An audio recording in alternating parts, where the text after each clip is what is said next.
अब हम यदि बात करते हैं बायोलॉजी की, तो बायोलॉजी की अगर बात करेंगे तो बायोलॉजी जो होता है दो शब्द से मिलके बना होता है, यानी biology is made up of two words.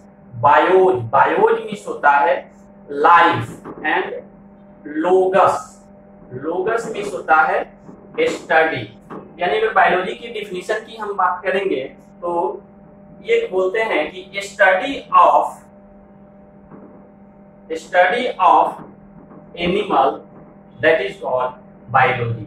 यानी बायोलॉजी में हम एनिमल का स्टडी करते हैं, और एनिमल के साथ साथ किसका स्टडी करेंगे, प्लांट का स्टडी करते हैं। यानी बायोलॉजी मीन्स लाइफ और लोगस मीन्स स्टडी।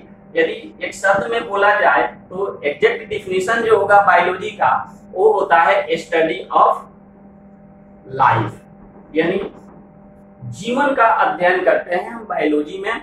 और बायोलॉजी को जो है हम दो पार्ट में बांट देते हैं। पहला जो होता है वो है जूलॉजी, और दूसरा जो है वो होता है बॉटनी।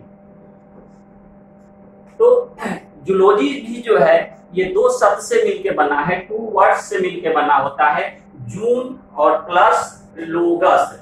जूलॉजी जो है ये दो शब्द से बना है, जून और प्लस लोगस।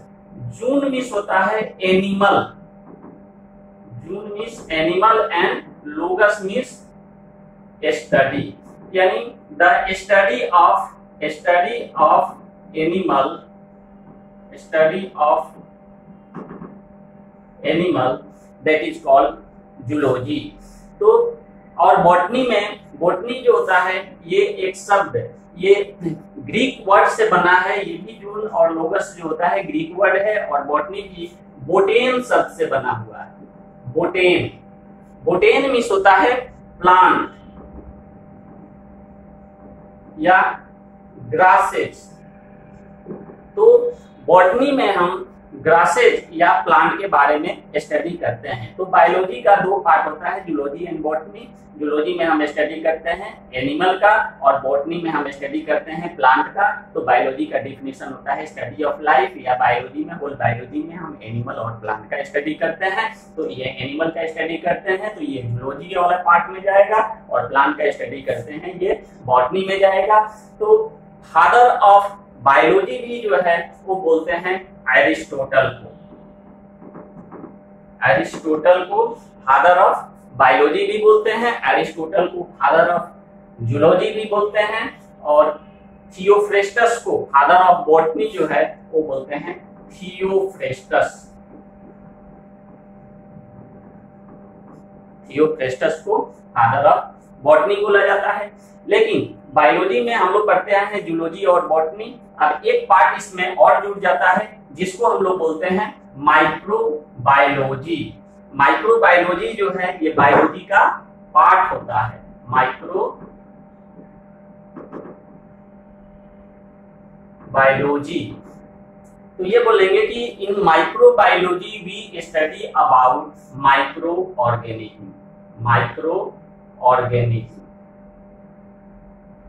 माइक्रोबायोलॉजी में हम माइक्रो ऑर्गेनिज्म का स्टडी करते हैं। तो माइक्रो ऑर्गेनिज्म कौन कौन सा होगा, तो माइक्रो ऑर्गेनिज्म को हम लोग 5 ग्रुप्स में बांट देते हैं। पहला जो है वो है बैक्टीरिया,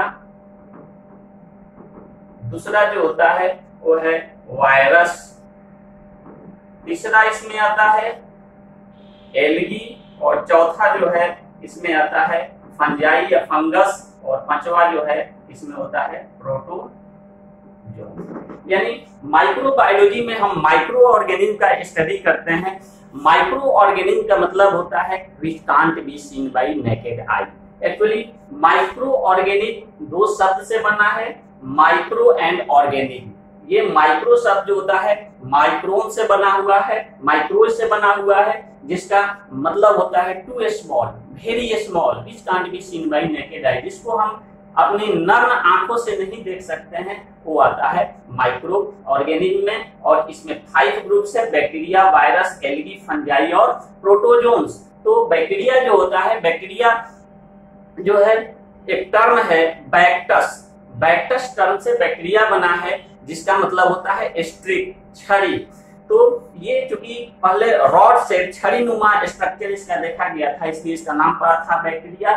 और ये वायरस जो होता है, ये वायरस को बोलते हैं connected link between living and non living. ये न सजीव है और ना यह निर्जीव है, मतलब ये लिविंग भी नहीं है और नॉन लिविंग भी नहीं है। इसका मतलब क्या है कि जब ये वायरस हमारे बॉडी के अंदर में आता है तब इसको तब ये लिविंग जैसा काम करेगा, और ये वायरस जब इन्वायरमेंट में रहता है तो ये नॉन लिविंग के फॉर्म में रहता है। क्योंकि वायरस जो होता है, हमने बताया कि क्या है, connected link between living and non living, living और नॉन लिविंग के बाउंड्री पे इसको रखा हुआ है। क्यों? क्योंकि हम लोगों ने पढ़ा होगा, बचपन में पढ़ा है कि लिविंग होने के लिए क्या है, तो जो चलता है वो क्या है, लिविंग है। चलने का मतलब बायोलॉजी की भाषा का, लाइफ साइंस की बात करेंगे तो उसके लिए एक टर्म हम यूज करते हैं जिसको बोलते हैं लोकोमोशन। लोकोमोशन मीन्स होता है कि movement from one place to another place. यानी जो लिविंग होगा उसमें क्या होगा, लोकोमोशन होगा, उसमें क्या होगा, डाइजेशन होगा, उसमें क्या होगा, एक्सक्रीशन होगा, उसमें क्या होगा, रिप्रोडक्शन होगा, उसमें डिफिनिट शेप एंड साइज होगा, ग्रोथ होगा। ये लिविंग होने के लिए कंडीशन होता है। और जिसमें ये कंडीशन नहीं है वो क्या होता है कि नॉन लिविंग है। लेकिन चूंकि हायर क्लास की अगर हम बात करेंगे तो वायरस में क्या होता है, लिविंग होने के लिए क्या है कि दो चीज बहुत इंपॉर्टेंट है। पहला, उसमें न्यूक्लिक एसिड होना चाहिए और दूसरा उसमें प्रोटोप्लाज्म होना चाहिए। तो जो न्यूक्लिक एसिड होता है वो there are two types of nucleic acid, DNA and RNA। या तो DNA होना चाहिए या RNA होना चाहिए। और न्यूक्लिक एसिड का मतलब होता है जेनेटिक मटेरियल। जेनेटिक मटेरियल मतलब that is responsible from transmission of या transfer of character from one generation to another generation, या पेरेंट्स टू देयर ऑफस्प्रिंग, और one cell to another cell. तो ये वायरस जो होता है इसमें न्यूक्लिक एसिड होता है लेकिन प्रोटोप्लाज्म नहीं होता है। तो न्यूक्लिक एसिड होने के लिए, लिविंग होने के लिए इसमें न्यूक्लिक एसिड है इसलिए लिविंग है। और चूंकि क्या एक और कंडीशन है, ये प्रोटोप्लाज्म होना चाहिए, तो प्रोटोप्लाज्म इसमें नहीं होता है, इसलिए क्या होता है कि ये नॉन लिविंग होता है। तो वायरस इन्वायरमेंट में नॉन लिविंग होगा, जब हमारे बॉडी में इन करता है तो वो क्या करता है, लिविंग के फॉर्म में हो जाता है। क्यों? लिविंग होने के लिए क्या है कि उसको they have required a host, एक होस्ट की जरूरत होती है जिसमें वो जाकर अपना मल्टीप्लिकेशन कर सके। तो ये हमारे सेल के अंदर में आके और हमारे सेल पर ये बोलेंगे कि हाइजेक कर लेता है और हमारे ही सेल का प्रोटोप्लाज्म यूज करके ये लिविंग जैसा काम करता है।